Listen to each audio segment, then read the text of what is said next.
नमस्कार. बनकर हवामान अंदाज या आपल्या यूट्यूब चॅनलवर मी गजानन पाटील बनकर आपले स्वागत करतो. पाहूयात पुढील 24 तासातील हवामान अंदाज. शेतकरी मित्रांनो, बंगालच्या उपसागरातील कमी दाबाचं क्षेत्र आता निवळलेलं आहे. तरी पण त्याच्याच प्रभावाखाली जे बाष्प राज्याकडे येत आहेत आणि उत्तरेकडून WD येत आहे, त्याच्या प्रभावाखाली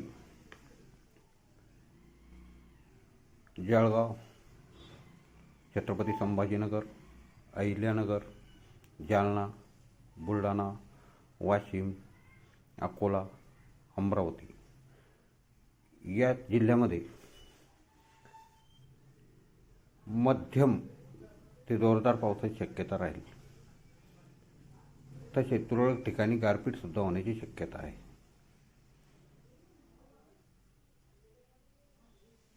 तसेच बीड, धाराशिव, सोलापूर, कोल्हापूर, सातारा, सांगली, पुणे या जिल्ह्यामध्ये हलक्या स्वरूपाच्या पावसाची शक्यता राहील. शेतकरी मित्रांनो, आपल्या बनकर हवामान अंदाज या चॅनलला आता सबस्क्राईब करा, लाईक करा आणि शेअर करा. धन्यवाद.